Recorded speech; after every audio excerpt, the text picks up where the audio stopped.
hermano, no, era al Señor. ¿Amén? Amén. Muy bien. Bueno, que el Señor los bendiga muchísimo. Me alegro, me gozo de estar aquí en esta noche para compartir la palabra del Señor. Amén. Vamos a estar creciendo, vamos a mantener expectativas de creer, de confiar que Él va a estar hablando a nuestro corazón y que Él va a estar restaurando, va a estar dando fuerza, dando ánimo, nos va a estar fortaleciendo la fe y nos va a estar desafiando. La palabra, hermanos, siempre nos desafía. La palabra desafía desafía las dudas, a las incredulidades, a la inconstancia, a todo lo que nosotros tenemos como seres humanos. La palabra siempre nos desafía y está en nosotros.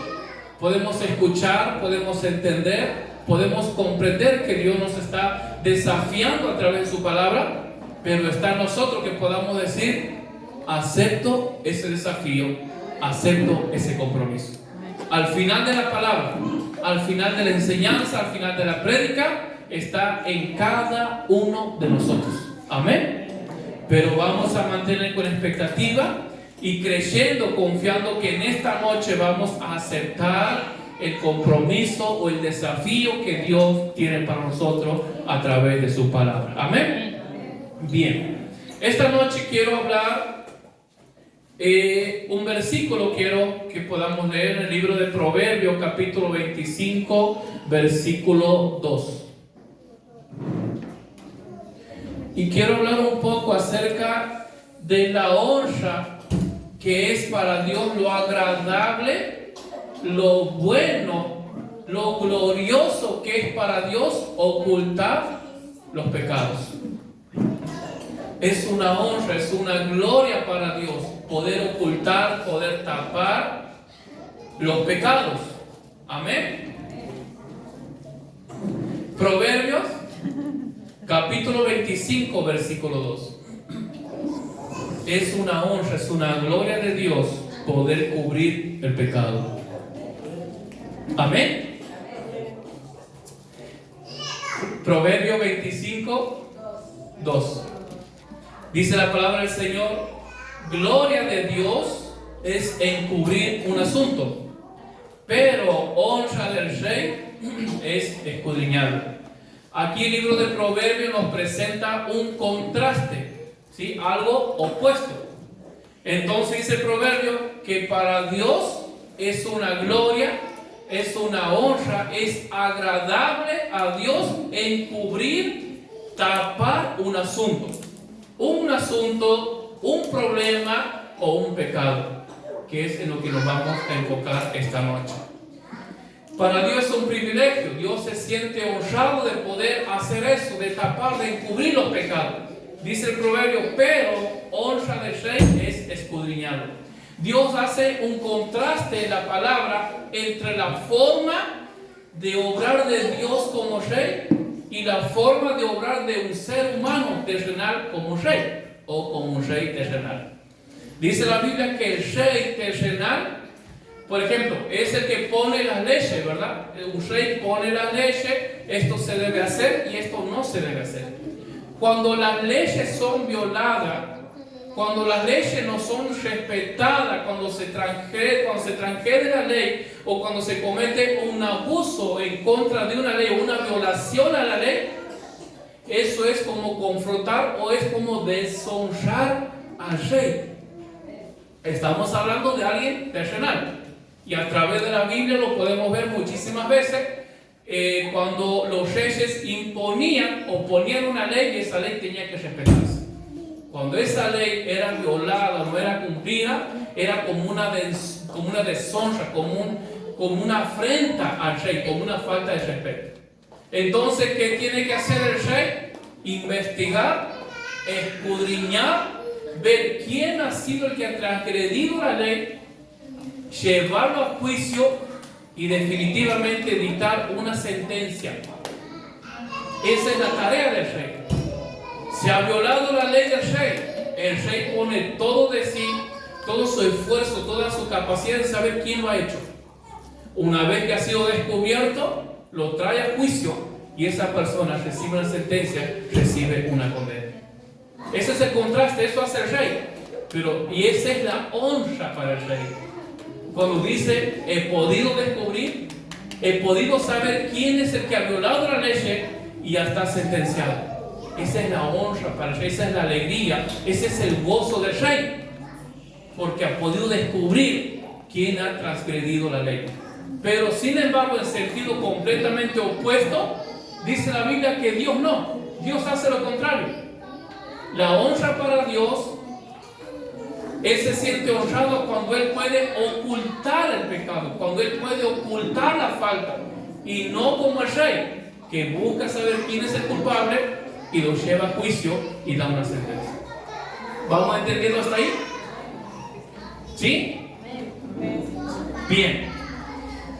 Pero, dice, pero la honra de Dios es cubrir el pecado. Encima, como si fuese poco, de hecho no es poco, que Dios cubre el pecado, lo hace con justicia. Usted imagínese que un juez, por ejemplo, intente encubrir un asesinato y que él pueda decir, bueno, yo he encubierto este asesinato, pero yo lo he hecho con justicia. Y usted va a decir, pero ¿de qué me está hablando este hombre? Porque la justicia sería que se haga lo correcto, que se dé a cada uno lo que corresponde. Si alguien ha matado, lo correcto es que este juez haga justicia. Amén. Pero sin embargo dice que Dios encubre el pecado. Dios encubre la falta y lo hace con justicia. Es algo que ninguna persona, ninguna autoridad ni rey terrenal lo puede hacer. Porque si un rey terrenal intenta hacer eso como Dios, sería alguien injusto. Pero Dios no solamente lo hace con justicia, sino que lo cubre y lo justifica. Sino que Dios lo encubre, Dios lo guarda, Dios lo protege, el que ha transgredido la ley, y lo justifica. Qué tremendo, ¿verdad? La culpa y sus agravantes. Cuando Dios cubre un pecado, cuando Dios se deleita, cuando Dios se goza cubriendo una falta, una transgresión, Dios cubre la culpa y todos sus agravantes. Cuando hablamos de agravante, por ejemplo, una persona es encontrada responsable de haber cometido un homicidio. ¿Sí? Se lo encuentra culpable, pero de ahí vienen otros agravantes, que eso puede empeorar aún más la causa por la cual se lo está juzgando. Esos son los agravantes, todo lo que se va sumando. De repente ha cometido un homicidio, pero resulta ser que era la esposa, o era el hijo, era una menor, y eso se va agravando más. Pero sin embargo, Dios puede quitar toda culpa. Dios puede quitar toda responsabilidad. Dios puede quitar todo agravante y lo quita para siempre. Y a esa persona que alguien terrenal lo podría juzgar y encontrarlo culpable, Dios dice, no, para mí no es culpable, para mí es inocente. Usted imagínese, ponemos a Dios aquí y ponemos un juez justo, por así decirlo, el único justo es Dios. Ponemos un juez justo a la par y traemos una persona. Y decimos, miren, está Dios y está un juez terrenal. Esta persona ha cometido un homicidio. ¿Qué va a decir el juez justo? Es culpable, tiene que pagar. Y Dios dice, no, es inocente. Dice el libro de Apocalipsis capítulo 7, versículos 13 y 14. Dice que el apóstol Juan, Dios le muestra una visión. Dice que él ve multitudes de personas, todas vestidas de blanco, todas resplandecientes. Y un anciano le pregunta al apóstol Juan diciéndole, ¿quiénes son estos y de dónde han venido? Y el apóstol Juan responde, se ha apagado. El apóstol Juan responde diciendo, no lo sé quiénes son y no sé de dónde han venido. Y el anciano que estaba con él dice, estos son los que han salido de la gran tribulación. Y no solamente son los que han salido de la gran tribulación, sino también que son aquellos que han lavado su ropa y lo han emblanquecido con la sangre del Cordero. Entonces, es a través de esa sangre, de ese Cordero, es que Dios puede hacer esto. A través de esa sangre, a través de esa sangre es que Dios dice, no, para mí no es culpable, para mí es inocente. El pecado debe ser conocido y confesado. Escuche esto. Cuando nosotros vamos a la palabra de Dios, la palabra que hace, expone lo que hay dentro de nosotros. No podemos ocultarnos. Podemos fingir algo ante el hermano, podemos fingir ser algo ante el pastor, ante la iglesia, ante los amigos, ante todo, pero menos delante de la palabra de Dios. Cuando nosotros vamos a la palabra de Dios a escudriñar, a estudiar, la palabra comienza a sacar y nos comienza a mostrar todo lo malo, todo lo perverso, todo lo injusto que somos nosotros y que está dentro de nosotros. Eso hace la palabra. Entonces, una vez que nosotros conocemos a través de la palabra los pecados que tenemos, las cosas que estamos haciendo mal, y ha sido conocido nuestros pecados, y ahora debe ser confesado. Cuando nosotros conocemos los pecados, por eso es importante leer la palabra. Por eso es importante decir, Señor, trae convicción a mi vida, trae arrepentimiento a través de tu palabra. Entonces yo ahora, a través de la palabra, yo me doy cuenta que soy malo, que soy orgulloso, que soy soberbio, que no soy tan bueno como yo mismo me consideraba, sino que la palabra me dice que soy malo. Entonces conozco, identifico mi pecado, ahora digo, confieso, digo, Señor, te pido perdón. Perdóname porque me consideraba muy bueno. Perdóname porque yo creía que era humilde, yo creía que tenía amor, pero ahora me doy cuenta que en mi corazón no hay amor. Ahora me doy cuenta que mi corazón está lleno de ira, de enojo, de resentimiento. Lo que menos tengo es amor. Te pido perdón. Entonces, una vez que el pecado ha sido identificado, una vez que ha sido confesado, queda cubierto el pecado. Escuche, queda cubierto y olvidado. Ahí va cobrando más sentido, ¿verdad? Entonces, cuando yo confieso mi pecado, ese pecado queda cubierto. Y no solamente queda cubierto, sino que queda en el olvido.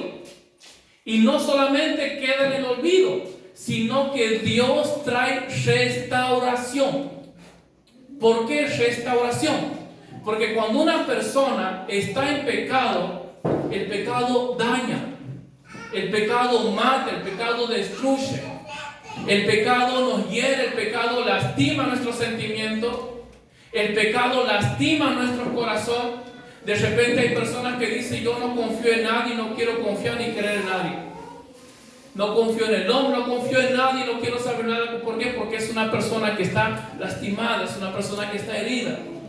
A veces pasa tanto en el hombre como en la mujer, en una relación, en una pareja, cuando hay engaño. Entonces, tanto al hombre como a la mujer le cuesta volver nuevamente a hacer una relación. ¿Por qué? Porque ha habido un pecado de adulterio, de engaño, y que ha lastimado ese corazón. Ha lastimado su mente, ha lastimado su espíritu.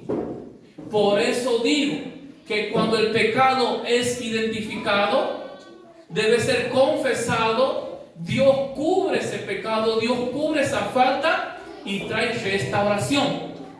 ¿Restauración a qué? A ese corazón que ha quedado herido, lastimado, decepcionado por una traición, por un engaño, por mentira, por lo que fuese. Por eso dice la palabra del Señor, Isaías 43:25 dice: yo soy el que borro tus pecados, tus rebeliones, por amor de mí mismo, y no me acordaré más de tu pecado. Dios, nosotros confesamos, Dios nos perdona, Dios cubre ese pecado y Dios no se acuerda más. Dios se olvida de lo que nosotros hicimos. Dios se olvida de nuestros pasados, de los errores, lo que Dios se olvida. Dice, no me acordaré más de tu pecado. Y en el versículo 19 del mismo libro, es aquí cuando Dios trae restauración a esa parte que el pecado ha hecho daño. Dice el versículo 19: he aquí que yo hago cosa nueva. Pronto saldrá la luz, ¿no la conoceréis?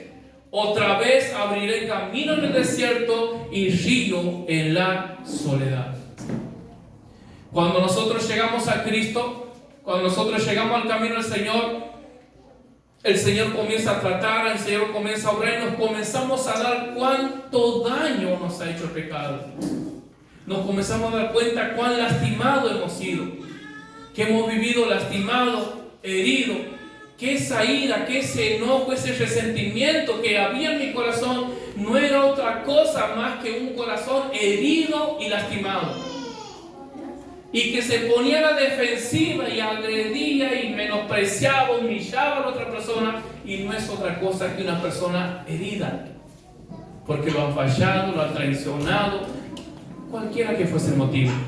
Pero Dios dice: y yo me olvidaré de tus pecados, y yo los voy a borrar, y no me acordaré nunca más. Y no solamente me voy a olvidar, no solamente no me voy a acordar más, sino que voy a traer renovación, voy a traer restauración. Por eso dice el profeta: otra vez abriré camino en el desierto y río en la soledad. Hermano, cuando el pecado pasa por una vida, cuando el pecado pasa, cuando el pecado de adulterio pasa por un matrimonio, deja un desierto, deja heridas. Cuando el pecado pasa por la familia, donde hay rencor, donde hay resentimiento, donde nadie se puede ver y ninguno le puede ver la cara al otro, el pecado deja desiertos, deja todo muerto, deja todo seco, deja todo árido. Pero Dios dice: otra vez abriré camino en el desierto y ríos en la soledad. Y ese río en el desierto, ese río en la soledad, es el río del Espíritu Santo de Dios. Por eso cuando usted viene a Cristo, reconoce sus pecados y se arrepiente, ese río del Espíritu Santo comienza a fluir dentro de usted. Y comienza a traer vida, comienza a traer gozo, comienza a traer paz, comienza a tener tranquilidad. De repente usted odiaba a todo el mundo y ahora comienza a tener misericordia. Ahora comienza a tener compasión por todos los demás. Y ya no odia a nadie, ya no odia tanto como antes. ¿Por qué? Porque el río ha pasado por el desierto. Y nosotros cuando venimos a Cristo, o a veces estando en la iglesia, nos encontramos en ese desierto. En ese desierto en el cual el pecado nos deja, nos muestra, nos engaña. A veces nos da a probar y nos hace creer que es lindo, que es hermoso, que es divertido, y nos hace sentir bien y hasta nos hace sentir una paz, una tranquilidad o un gozo temporal y engañoso. Y cuando nos damos cuenta, ya estamos en el desierto. Ya no hay paz, ya no hay alegría, ya no hay gozo, ya no disfrutamos la presencia, ya no quiero saber nada con la iglesia, ya me cuesta leer la palabra, ya no puedo orar, no puedo abrir mi boca para cantar, porque estás en un desierto. Pero el Señor dice esta noche: si reconoces tu pecado, si confiesas tu pecado, yo estoy dispuesto a cubrirlo y a declararte inocente. No solamente a justificarte, a declararte inocente, sino también que yo voy a sanar, yo voy a restaurar todo ese daño que el pecado ha causado en tu vida. Amén. Ya sea matrimonio, ya sea en tu intimidad, ya sea sobre tus hijos, sobre tu familia, no importa el daño, en dónde o cuánto. Dios puede y Dios quiere restaurarnos. Amén. Amén. Cuando Dios encubre la falta, cuando Dios encubre el pecado, lo hace sin esperar el pago de la otra parte. Dios lo hace, escucha esto, hermano, Dios lo hace sin esperar nada a cambio. Nosotros nos equivocamos, nosotros hemos pecado y somos pecadores, pero si nosotros venimos a la presencia de Dios reconociendo nuestros pecados y nos arrepentimos, Dios nos perdona, Dios nos justifica, y Él gratuitamente nos dice: eres inocente. Señor, pero mira, eres inocente. No tienes que pagar nada. No tienes que hacer ningún sacrificio, no tienes que caminar a ningún lado, no tienes que lastimarte, no te tienes que azotar, no tienes que hacer nada. Yo te he perdonado y yo te he justificado. Cuando nosotros vemos en la Biblia, en el libro de Levítico, capítulo 4, en adelante, creo que hasta el capítulo 8, nosotros vemos ahí las leyes que Dios ha dado al pueblo de Israel. ¿Leyes para qué? Para que ellos puedan ser perdonados. Cuando el pueblo de Israel transgredía, cuando violaba la ley de Dios por cualquier pecado, había un precio que pagar. Ya sea, había un sacrificio que ellos tenían que hacer, que Dios demandaba, para que puedan ser perdonados. Había un costo, alguien tenía que pagar por esa culpa. Si alguien de Israel adulteraba o mataba a su prójimo, eso no podía quedar impune. Alguien tenía que ser responsable, alguien tenía que ser culpable por ese delito. ¿Y a quién lo hacían culpable? A ver. ¿A quién lo hacían culpable de ese pecado de Israel, de esos delitos, de esos pecados? Cordero. Amén. A un cordero, a los animales. Alguien tenía que pagar el precio. Pero hoy en día nosotros no. Sino que nosotros gratuitamente, y Dios sin esperar nada a cambio, simplemente nos perdona, nos justifica, oculta, guarda y limpia todos nuestros pecados. Y nos trae sanidad, nos trae restauración, nos trae bendición a nuestras vidas. En Romanos 3:23 dice la Biblia, por cuanto todos pecaron. ¿Sabe cuál es el tema? Que no hay diferencia entre nosotros y el pueblo de Israel. Israel dice que era un pueblo pecador. Era un pueblo que su corazón estaba inclinado constantemente a hacer lo malo. Nosotros somos exactamente lo mismo. Si no, ¿por qué usted piensa que nos cuesta llegar a la iglesia? ¿Por qué nos cuesta leer la palabra? ¿Por qué nos cuesta orar? ¿Por qué nos cuesta mantenernos en fe? ¿Por qué nos cuesta comprometernos con las cosas de Dios? Porque nuestro corazón está inclinado constantemente y por naturaleza a hacer lo malo, lo contrario a Dios. Dios nos dice, si haces esto, yo te voy a bendecir. Y nosotros decimos, no, por ahora no, yo voy a hacer para allá, por otro lado. Así somos nosotros. A veces no nos damos cuenta y a veces no creemos cuánto luchamos con Dios, pero muchas veces todos los días luchamos y batallamos con Dios. ¿Y sabe dónde podemos darnos cuenta? En la falta de compromiso. Dios dice, si te comprometes, va a haber bendición. Y nosotros decimos, no, mejor no lo quiero. Y esa es nuestra naturaleza. Por eso dice, por eso es algo, como al principio, es algo opuesto. En el Antiguo Testamento alguien tenía que pagar por los pecados. Mas hoy no tenemos nosotros que pagar el precio de lo que hicimos. Amén. Ahora bien, la pregunta es, ¿acaso no se supone o no me enseña la Biblia que Dios es justo? Entonces, si Dios es justo, ¿cómo es que Dios dice, si aquel es un homicida, aquel que ha cometido una muerte, aquel que ha cometido un delito, aquel que ha abusado a un menor, yo lo declaro inocente? ¿Y dónde está entonces la justicia de Dios? ¿No se supone que Dios es justo? Entonces, ¿cómo es posible que Dios, que la palabra dice que Dios lo puede declarar inocente al que por ley y por justicia tiene que pagar lo que ha hecho? Porque esa es la ley y la justicia, ¿verdad? Que el que roba, pague por lo que roba. El que comete un homicidio tiene que pagar. Pero Dios dice, no, yo soy justo. Y porque yo soy justo, dice Dios, Él no tiene que pagar. Al final no estamos charlando. ¿Cómo puede ser?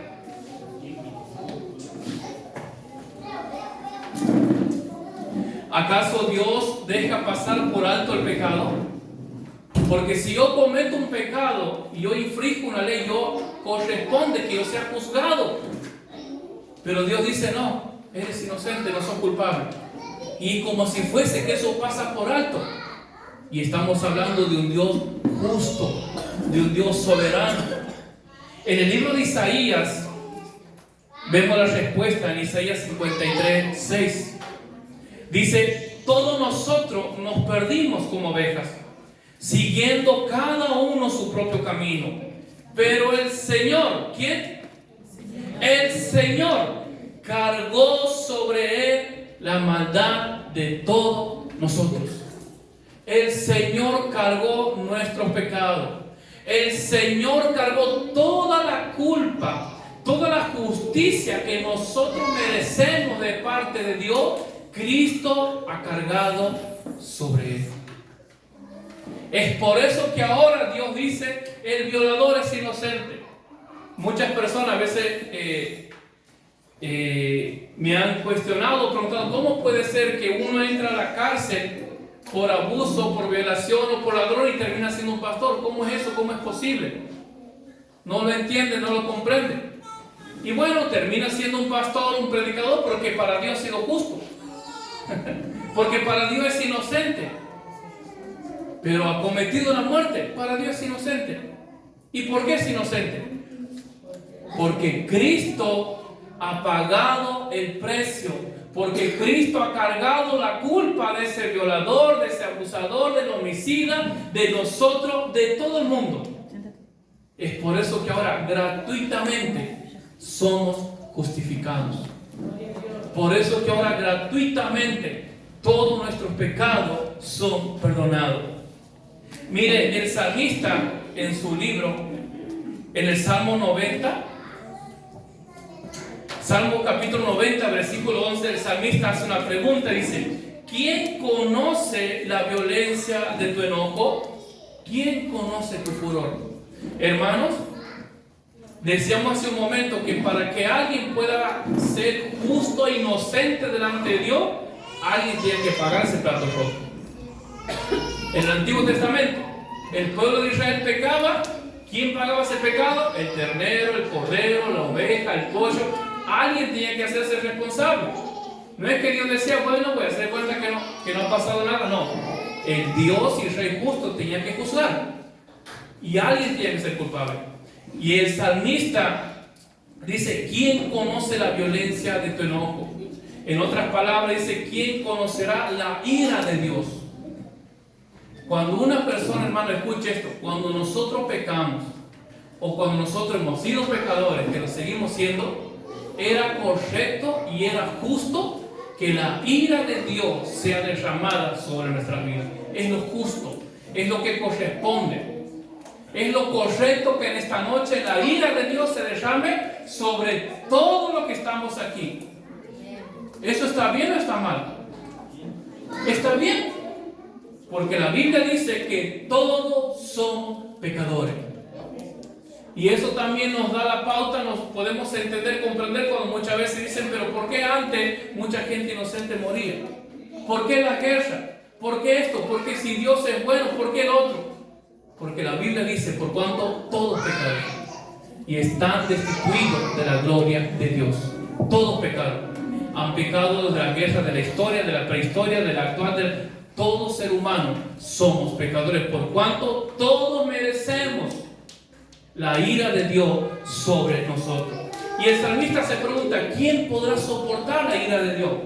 Yo creo que el salmista es algo personal, ¿no? En una revelación Dios le habrá permitido poder percibir o poder palpar o ver o entender el peso de la ira de Dios.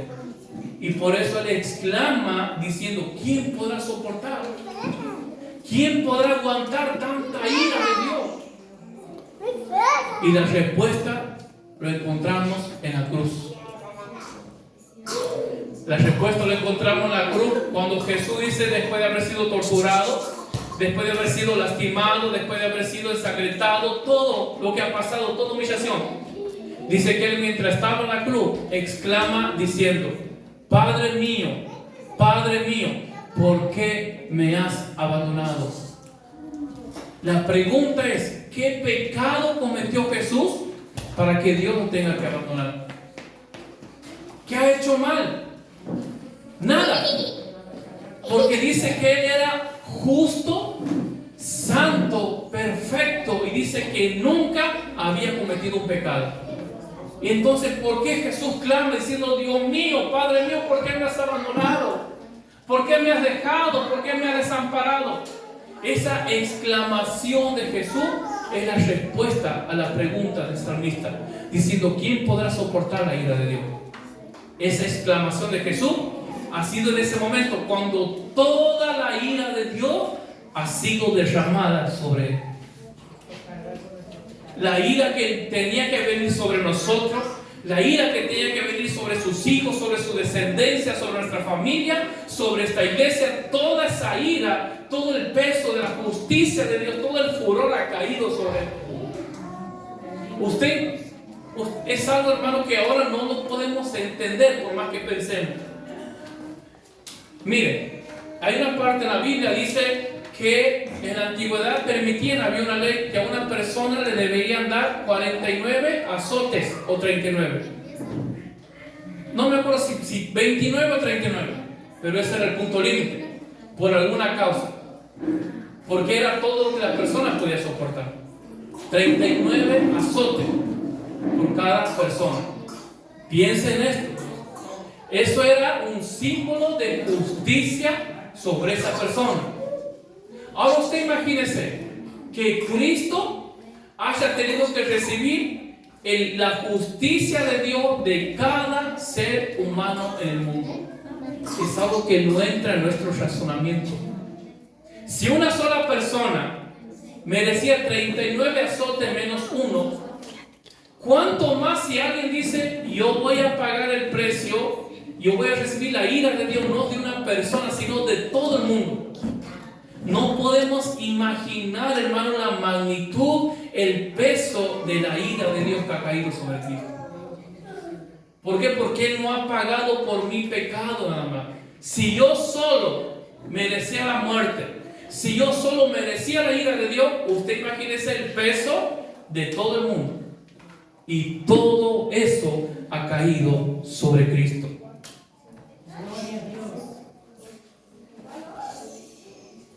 Hermano, es por eso que nosotros debemos gozarnos, debemos alegrarnos y no estar dependiendo de las circunstancias para estar bien, no estar dependiendo de cómo me siento o no me sienta. Hoy voy porque me siento bien, mañana no voy porque no me siento. Hoy me comprometo porque me siento y mañana no me comprometo porque no me siento. Todavía no hemos entendido esta palabra de Dios. Todavía no hemos entendido el alto precio que Cristo ha pagado por nuestra libertad, por nuestra salvación, para que nosotros podamos ser hallados inocentes.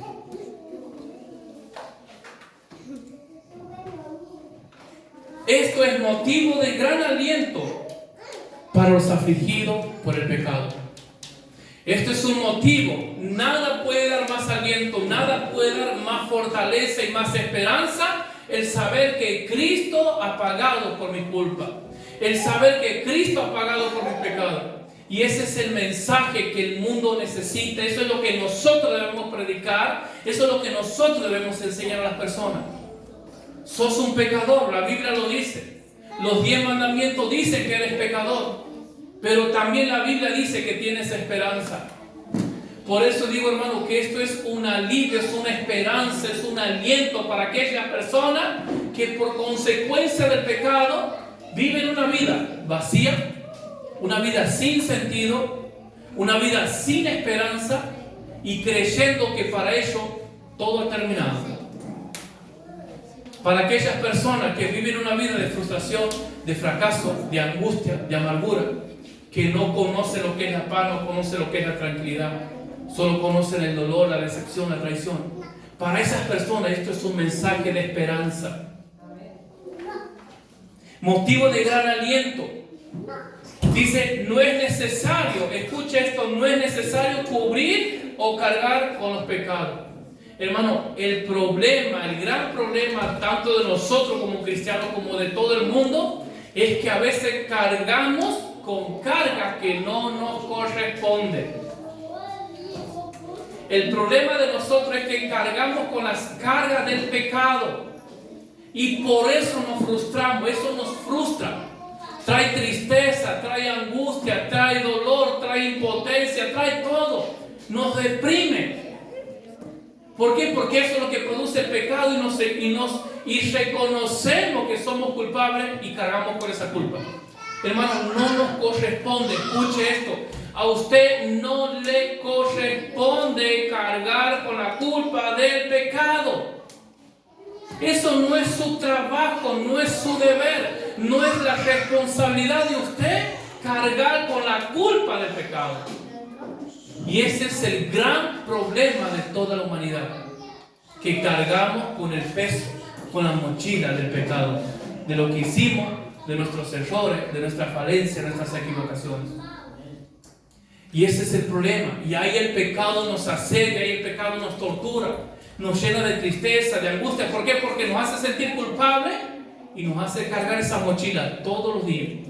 ¿Cuántas personas hay que dicen, mira, yo he destruido, mi matrimonio se ha destruido por mi culpa? Mi matrimonio se ha destruido porque mi esposa no me ha perdonado un error, o viceversa. Y van por la vida, pasan años, 10 años, 20 años y van cargando con esa culpa, con ese peso. Alguien me decía la otra vez, hace 20 años que estoy con una nueva persona y todavía no me puedo perdonar de haberlo dejado mi primera esposa. Eso es culpa. Y eso es lo que nos deprime, eso, hermano, que trae tristeza a tu vida. Porque estás queriendo hacer una tarea que no te corresponde, estás queriendo llevar una carga que no te corresponde llevarlo.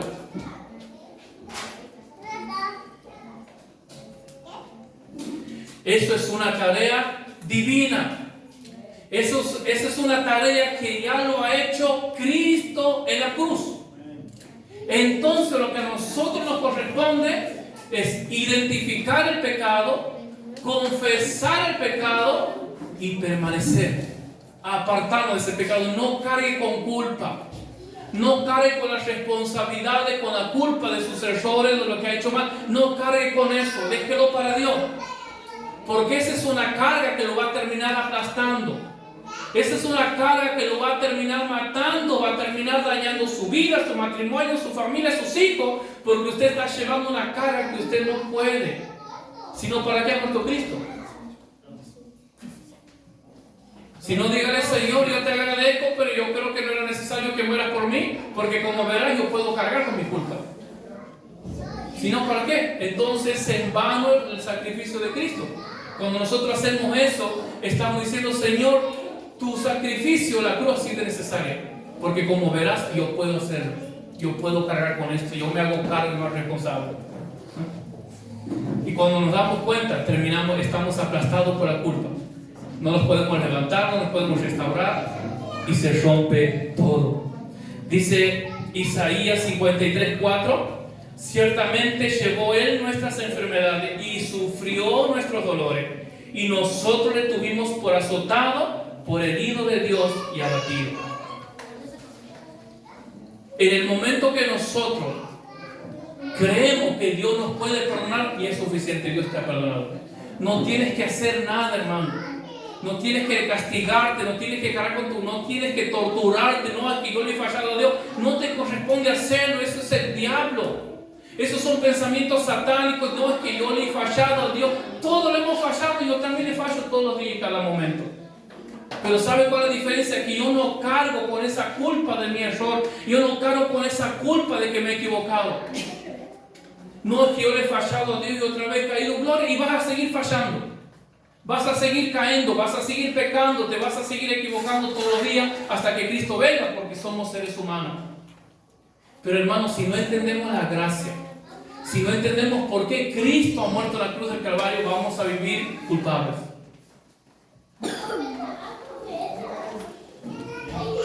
Lo que nosotros debemos hacer es estar dispuestos, debemos creer. Si en esta noche estamos cargando con culpabilidad, con pecado del pasado, y a veces hay pecados que cuestan, que las consecuencias son fuertes, otros no son tan fuertes, pero en fin, todo pecado tiene consecuencias.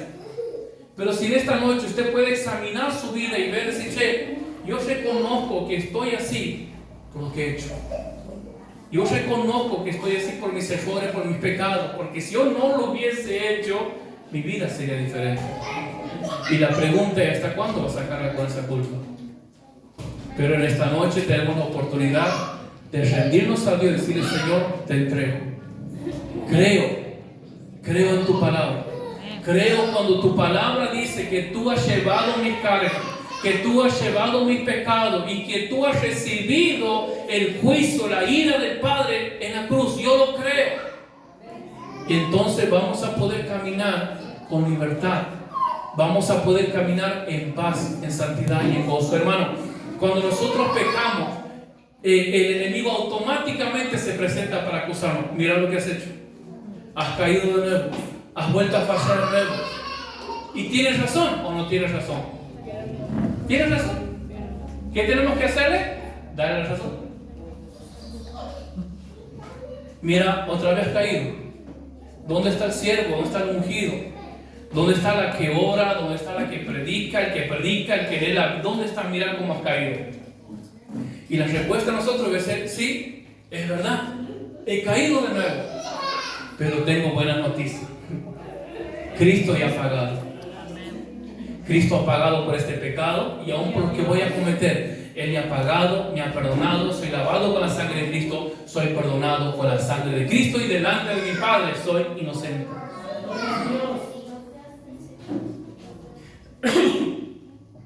También es un estímulo a los santos.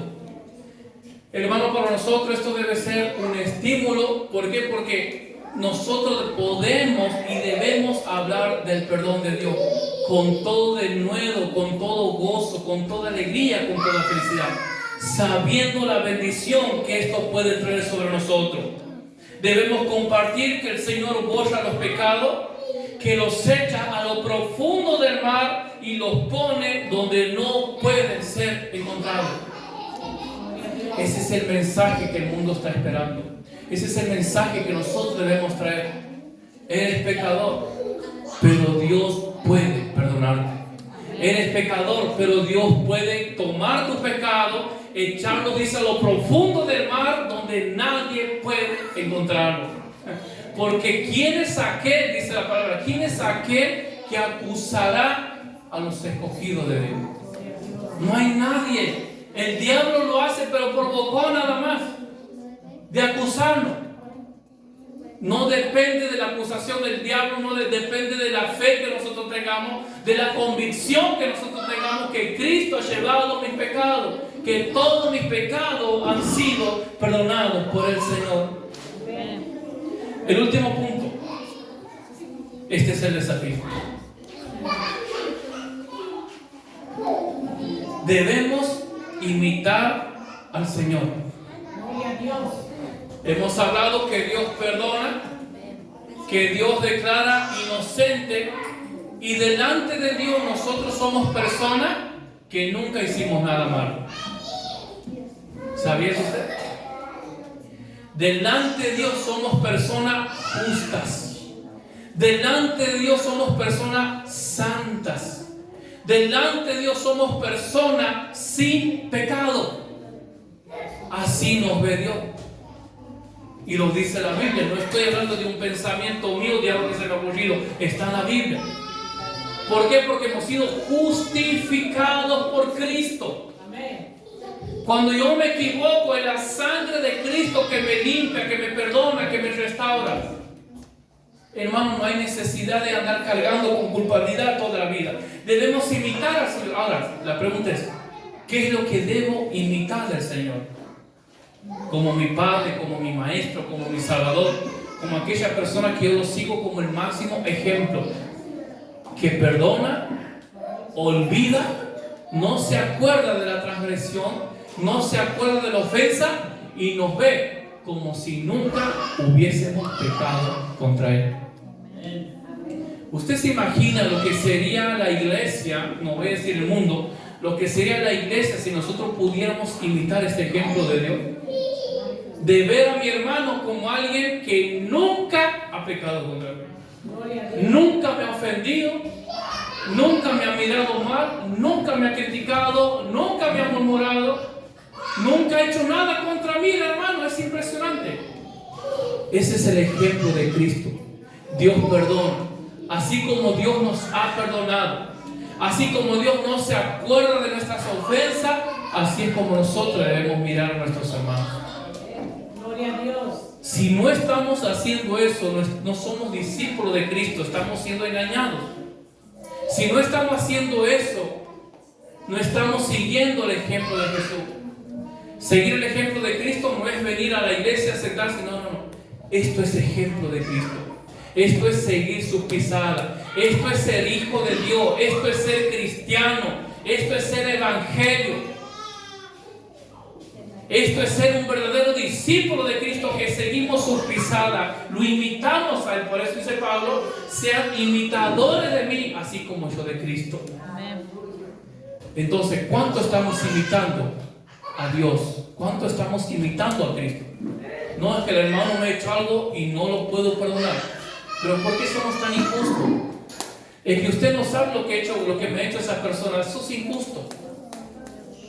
Porque Dios nos ha perdonado y no nos ha dicho por qué, simplemente nos ha dicho: te perdono y me olvido y te doy paz, te bendigo.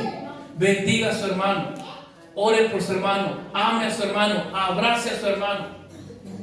Aquel que lo ha fallado, aquel que lo ha traicionado, que lo ha decepcionado, abrácelo. Eso es ser cristiano. No nos confundamos, no nos engañemos. No es que venir a la iglesia, leer la Biblia y cantar y saltar y hablar. Eso no es ser cristiano, eso es parte. Un verdadero cristiano es este, que imita a su Salvador. Cuando veamos a un hijo pródigo, traigamos el mejor vestido. Dice que el hijo pródigo le dice a su padre: Padre, dame todo lo que a mí me pertenece. Dame la riqueza, dame todo, me quiero ir de mi casa. El padre dice que agarra y le da todos los bienes, todo lo que le pertenecía como hijo, le ha dado. Y el hijo se ha ido. Y el hijo dice que ha menospreciado todo lo que tenía. Usted imagínese el sacrificio, el trabajo de años del padre, del hijo. Ahora él lo ha ido a desperdiciar con sus amigos, en todo lo malo. Hasta que llega un momento, el hijo pródigo dice: no tengo nada. No tengo plata, no tengo amigos, no tengo para comer. Dice que se encontraba en un corral de cerdo y que deseaba comer de las algarrobas y no podía. Y él, volviendo en sí, dice: ¿cuántos jornaleros en la casa de mi padre tienen abundancia y yo aquí no tengo ni siquiera para comer de la algarroba del cerdo? Volveré a mi padre, a casa de mi padre, de Padre, he pecado contra el cielo y contra ti. Cuando el padre lo ve, dice que a lo lejos lo ha reconocido. Ha salido a recibirlo con brazos abiertos. Y dice a sus criados: vayan y traigan el mejor vestido para mi hijo. Cuando usted vea la falta en su hermano, cuando su hermano peque contra usted, cuando su hermano se equivoque contra usted, traiga el mejor vestido. Póngale el mejor vestido. No lo critique, no murmure, no lo humille. Porque cuántas veces hay personas que nos dicen algo y nosotros decimos: a mí me ha pasado, no sé si a mi hermano, y nosotros decimos: pensar que si yo abro mi boca con 2 palabras lo hago pedazo. ¿A mí no me ha pasado? No, me estoy sintiendo mal. Nos pasa. Pero en ese momento es cuando debemos sacar el mejor vestido a ese hermano que se ha equivocado.